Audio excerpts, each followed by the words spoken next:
Selamat datang di Dwi Pantara Indonesia, channel yang membahas tentang ragam prestasi dan kemajuan Indonesia. Karakteristik bangsa yang cinta damai dengan beragam suku, adat istiadat, budaya luhur, dan kearifan lokal yang hidup di tengah keindahan, kemenarikan, kekayaan, warna-warni, ragam budaya, serta destinasi wisata yang hebat.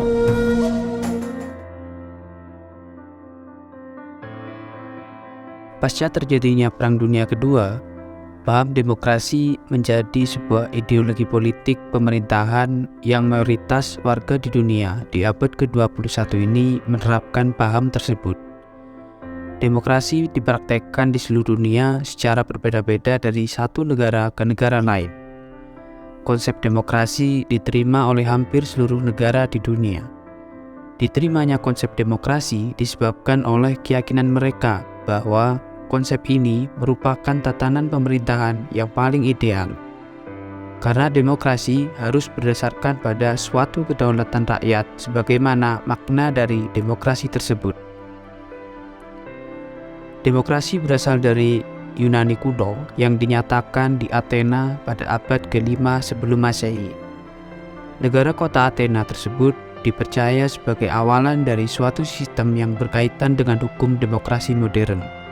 Namun, makna dari demokrasi seiring dengan waktu dan pengertiannya secara lambat laun kini sudah berubah sejak abad ke-18 Masehi.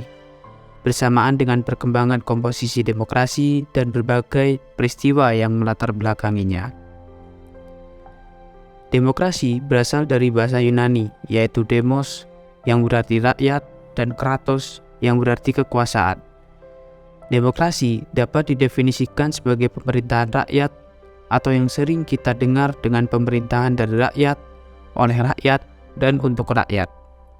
Konsepsi demokrasi menjadi suatu poin inti tersendiri dalam bidang ilmu politik. Hal ini wajar, karena demokrasi sekarang disebut sebagai indeks perkembangan politik suatu negara.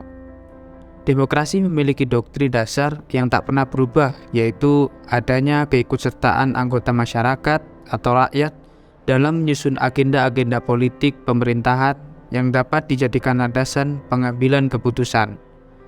Adanya pemilihan yang dilakukan secara umum dan berkala, adanya proses yang berkesinambungan, serta adanya pembatasan kekuasaan politik.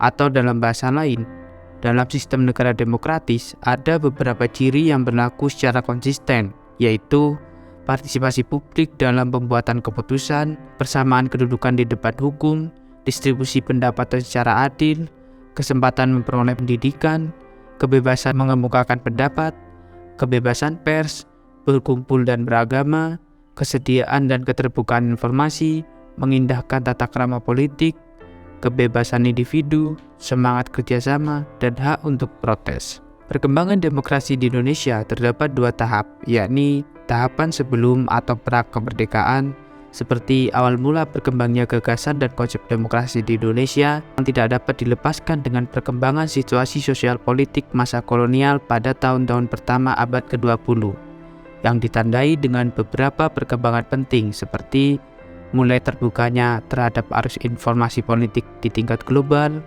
adanya migrasi para aktivis politik ke Belanda, dan terjadinya transformasi pendidikan di kalangan masyarakat pribumi. Kemudian, tahapan sudah atau pasca kemerdekaan yang ditandai dengan perkembangan demokrasi di Indonesia mengalami ketidakstabilan dari masa kemerdekaan sampai saat sekarang ini. Permasalahan inti yang dihadapi adalah bagaimana demokrasi itu membentuk dirinya dan berbagai sisi negatif kehidupan berbangsa dan bernegara. Sebagai tatanan kehidupan, pokok tatanan kehidupan demokratis secara empiris terhubung dengan permasalahan pada korelasi antara pemerintah dengan rakyat, atau sebaliknya, korelasi antara rakyat dengan pemerintah dalam posisi seimbang dan saling melaksanakan pengawasan satu sama lain. Terdapat beberapa fase perkembangan dan kemajuan praktek demokrasi di Indonesia yang identik dengan berbagai peristiwa politik, yakni demokrasi fase 1945 hingga 1959.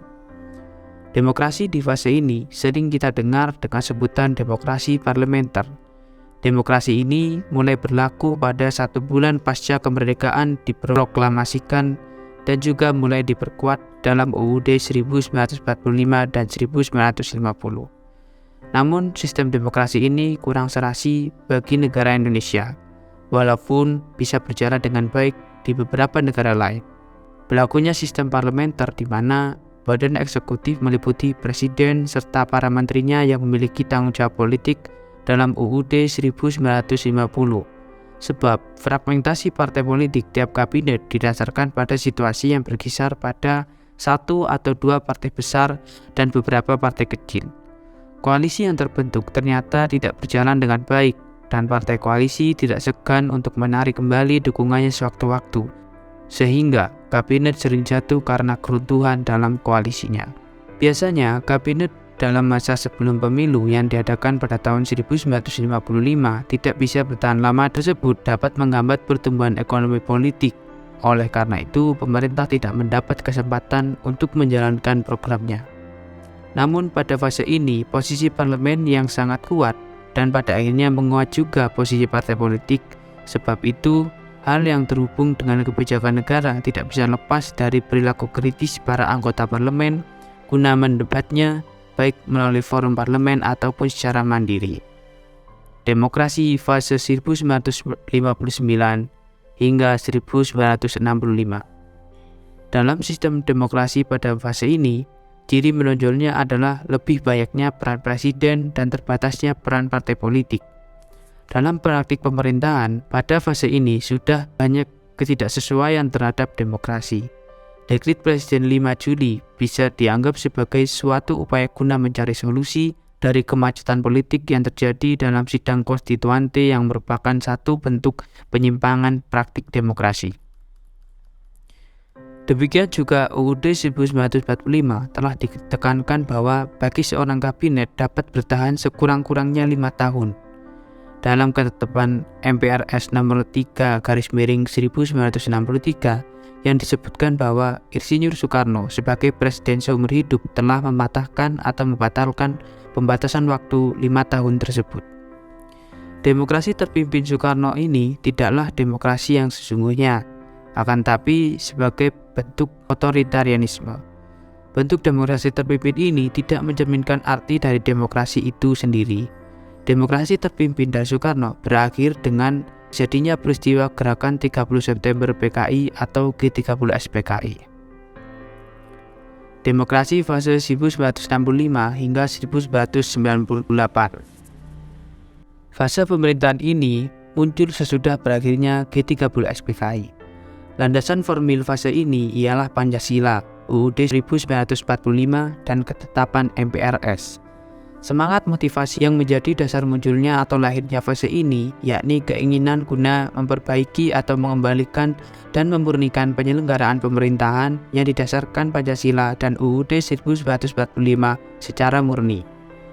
Upaya memperbaiki dan meluruskan dari penyimpangan terhadap UUD yang terjadi di masa demokrasi terpimpin, upaya yang telah dijalankan adalah mengadakan tindakan terkonsep.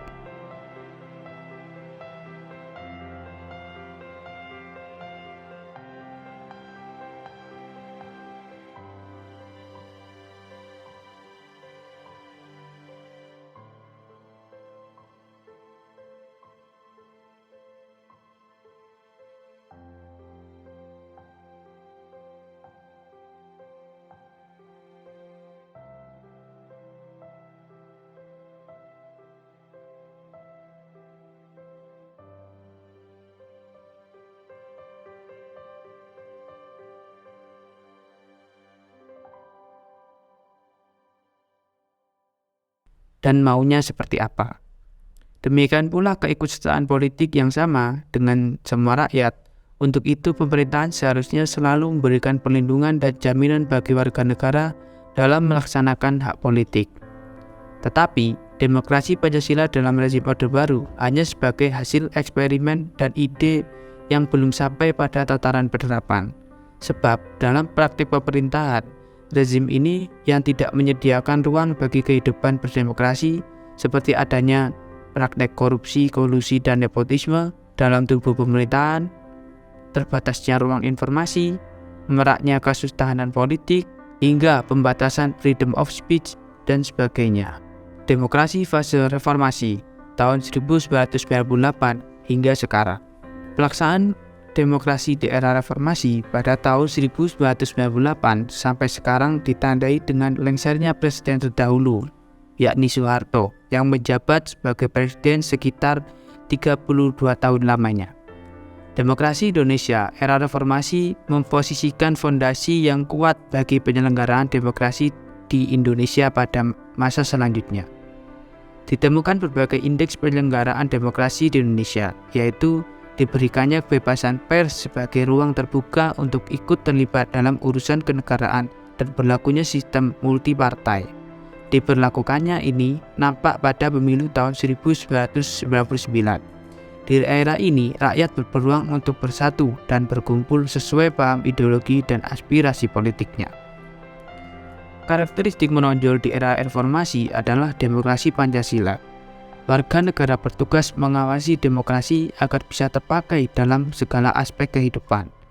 Ciri demokrasi di era reformasi yaitu adanya pemilu yang lebih demokratis, terjadinya pergantian atau perputaran kekuasaan dari pemerintah pusat maupun daerah, motif rekrutmen politik terbuka untuk hak dasar warga negara, dan rekrutmen politik untuk mengisi jabatan politik dijalankan secara terbuka.